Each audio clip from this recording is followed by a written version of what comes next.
Hey there, IELTS warriors. Welcome back to IELTS Lab by Enverso E-Learning. Today we are going to learn 3 surprising facts that will help you to boost your band score in IELTS Speaking Part 1. Are you ready? Let's go. Tip number 1. Master the art of connectors.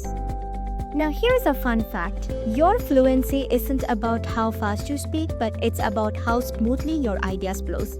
To achieve this, you have to use connectors. Now these are magic words that will help you to link your ideas together and make you sound more natural and smooth.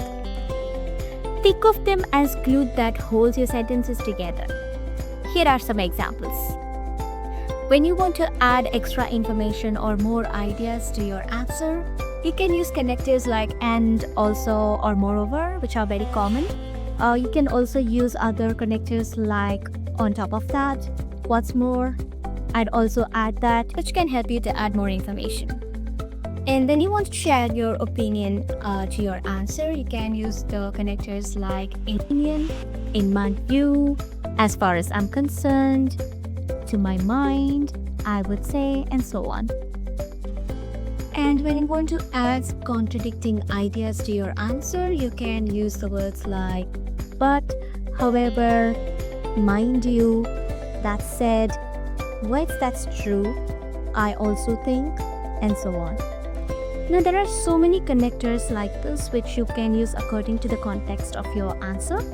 But now I'm going to use these connectors in an actual question and will show you an example. Ready?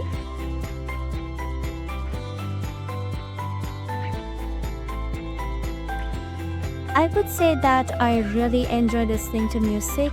It helps me to relax after a really long day and lifts my mood. I love to listen to pop and classical music, but I also like to explore other kind of musics from time to time. On top of that, I think listening to music while studying helps me to focus better and gets me into a productive zone. In this answer, I have used different connectors like I would say, but on top of that, according to the context. So now these created a natural flow and made me sound more fluent, right? That's the power of connectors. So start using them not just while practicing for your speaking, but also when you talk with your friends. Tip number 2. Using idiomatic expressions. These are phrases that are used by native speakers to sound more natural, and trust me, when you use them in your speaking, it can really elevate your answers. Now, idioms are expressions that doesn't have a literal meaning, it has a figurative meaning. When you use them in your answers, it can show the examiner that you're very comfortable using a natural everyday language. For example, let's say you want to say the sentence, the exam was easy. Instead of saying the sentence, the exam was easy, you can also say the exam was a piece of cake. Now, both has the same meaning, but it definitely has improved the way you speak, right? There are so many expressions like this.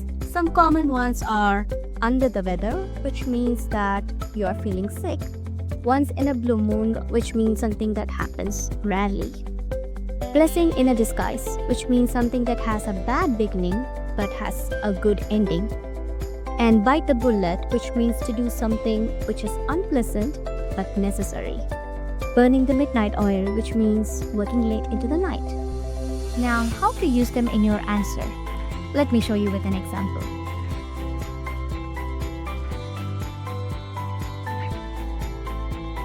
In my free time, I enjoy a variety of activities. I love reading books, especially novels, and watching movies.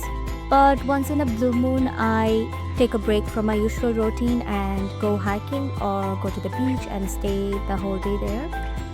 It's a great way to recharge and disconnect from my usual hustle and bustle. See how adding an idiom in my answer elevated my speech? So you also should try to use these kind of expressions in your answer to make your speech sound more authentic and natural. But remember, don't overuse them. Use them only where they're required, where they fit naturally and make sense. Don't overuse them. Tip number 3. Using synonyms to boost your vocabulary. Now, repeating the same word again and again may feel like eating plain bread for the breakfast every day. It gets boring, right?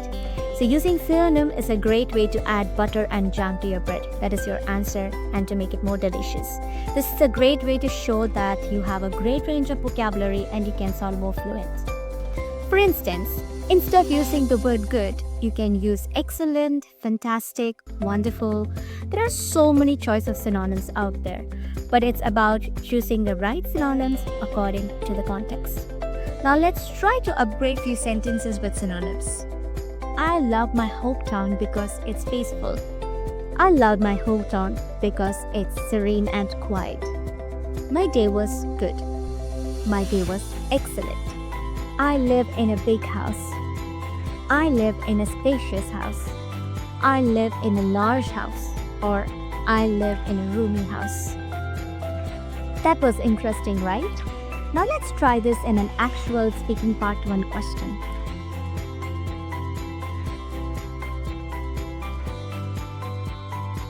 I feel absolutely delighted to make my friends. It's actually such a pleasant experience to catch up with them, and I get really excited to spend time together. We often have a great time chatting and doing a lot of fun activities. Honestly, it is one of the highlights of my weekend. In this answer, I have used delighted instead of happy, pleasant instead of nice, excited again instead of happy, and highlight instead of best part. The key takeaway here is to use a wide range of vocabulary by using synonyms that can make your answer sound more varied and sophisticated. So try this in your test and definitely you can impress the examiner. That's it. These 3 tips can make your answers sound more natural and native-like. I hope you enjoyed this video. If you like this video and if you want more such tips, please subscribe to our channel. I'll catch you up in the next video. Bye.